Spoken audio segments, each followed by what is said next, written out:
Well, that's with Canada population being so small, as I mentioned, compared to the size of the country.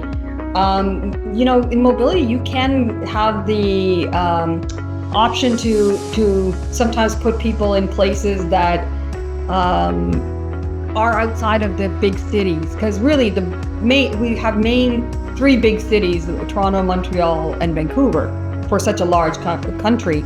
And if you're putting someone in a small town Alberta or a small town Saskatchewan, I recommend cultural training. Hardcore. But it can be really fun for a global mobility person, because quite often we haven't heard of some of those hamlets. You know what I mean? So in that sense, it can be a lot of fun. And also helping immigrants acclimate to not only the snow, because quite often people haven't been in snow, and the type of snow that we get in Alberta can be jarring, and also just helping people get English lessons, helping the spouse get English. That's really rewarding. An organization I used to work for would help not just the employee, but also help the spouse get English lessons and cultural lessons. And then we would have like a ceremony when they graduated their English classes. It was so much fun. And so they got to meet other spouses in similar boats. So that goes a long way in helping build a community and supporting the employee. And that part of it is so rewarding to see that, and helping someone like my parents came, settle into a new country is just, there's no feeling like it. It's just wonderful. I think the UAE government has played a great role in really introducing and facilitating the move of expatriates from different countries, because it's very open to all nationalities. And slowly it's introducing laws and regulations that support the new expatriates from different regions, in order to let them live here comfortably with no regrets. So, for example, just recently, now expats do not need a liquor license to buy, for example, alcohol. Now, unmarried couples can live together with no marriage certificate. For example, the life insurance in the UAE is usually divided as per the Sharia or the Islamic law in the UAE. However, the new law has introduced that all expats are subject to their own death insurance. So this is something that is very important to note, and it's really an important change and a milestone in our country. So what makes the United States attractive? I think the fact that there are so many states. I mean, the United States in general says it all. And there's so many different aspects of the United States. So an individual may come to an assignment in New York, for example, but just by being in New York, they're obviously going to be exposed to New York itself and the different cultures within New York. But then they'll also have the opportunity to travel and explore the United States in general. So whether it's the Midwest, the West Coast, I think the United States provides opportunities all over the United States, regardless of where an individual may be on an assignment or may relocate to. And they're going to share these different U.S. experiences that they can, of course, take back home with them. But also it's just the overall exposure that they may not have somewhere else. You know, the United States in general, yes, it's its own country, but within the United States, the different states also have something different to offer. And I think it's worthwhile for employees that are on an assignment to explore the country that they're in. And in this case, the different states within the United States, just to see what it all has to offer while they're here on assignment or as a transferee. I think the US has a lot of opportunity. There's a lot of opportunity for us to hire some of the best talent. There's a lot of opportunity for that talent to find good opportunities here. I think it's a win-win situation. US allows for us to give people a chance from the bottom up. And I believe that a lot of our interns, a lot of our PhD students will certainly still find that the US is where they want to start their careers. It's because of those opportunities that they will succeed later on. I think many times mobility programs are moving a lot of people into the US because those companies happen to be US-based multinational companies. So there's a real incentive for the employees to want to come in because now they get a chance to sit at headquarters, be in the room where it happens, develop relationships with key stakeholders that they otherwise wouldn't have access to.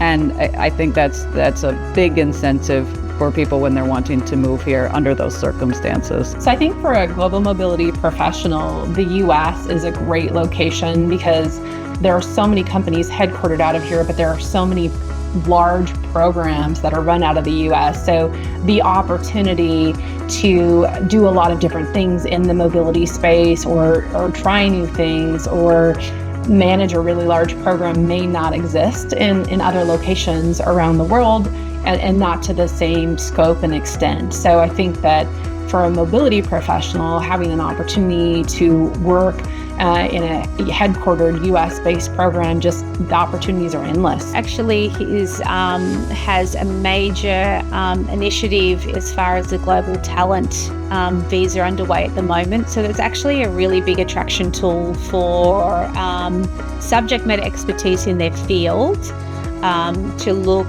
to relocate to Australia and look at settling down here more long term.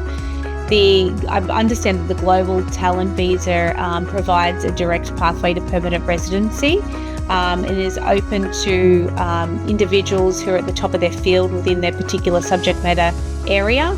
And so obviously that needs to be evidenced and a process needs to be gone through. But, that's a pretty exciting regime that's going on at the moment, especially for the science sector that I'm in. Where you have a lot of academics and individuals that are performing at the top of their fields. So it does enable organisations in Australia to attract the top talent to come to Australia and live more permanently. Obviously, the lifestyle in Australia is very attractive to a lot of individuals out there. And I think that the way that the country also managed and is continuing to manage the pandemic also speaks quite strongly to the lifestyle and the quality of living here in Australia. What are some of the key things? Key challenges, I think, is always our proximity to the rest of the world. Our geographical footprint and the big pool of water around us is always a challenge. It's a psychological challenge, I think, for many people to kind of overcome, not to mention the spiders and the snakes. That I know you good folk in the UK hate terribly. But I think some of the challenges on a mobility front is probably yet to be played out. We're seeing a little bit of change in the way that our tax office is navigating and understanding and evolving the legislation here. So it really depends on the reconciliation that those departments have when it comes to responding to the pandemic. I know there's a lot of conversations out there in the mobility sector around not just Australia, but how jurisdictions are going to respond to inbound immigration moving forward. And there seems to be a lot of talk around and thoughts around perhaps there will be more protectionism coming into a lot of countries. So I think the global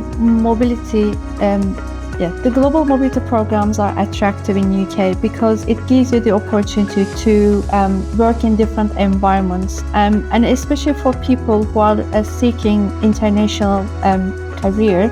I think UK gives that opportunity. So when you look into different CVs or resumes, like to people's history in their career, mostly UK is there because it's basically kind of like a bridge that opens you different doors and different countries for your working experience. That's why I think global mobility programs has this advantage in UK. So I'd say my top tip for someone who's moving individuals to the U.S. would really be to don't make assumptions that it's easy to integrate into the U.S. culture. I think a lot of Americans can think that, oh, it's America, it's easy to integrate into, everything's easy to figure out. But what I've found from my experience is it's not easy, and it is very different from a lot of countries and a lot of cultures. So make sure that you're providing your assignees with the right resources to really be able to get settled and integrate into the new location, because it is much more difficult than I think any of us would assume. I think that one of the things that makes it so attractive is the level of support that provided from a mobility perspective when coming to the US. I can think back to a previous organization that I worked for that was a very large global organization, and in speaking with my colleagues that worked in other countries and comparing of benefits and support provided from an assignment standpoint, it was arguably night and day.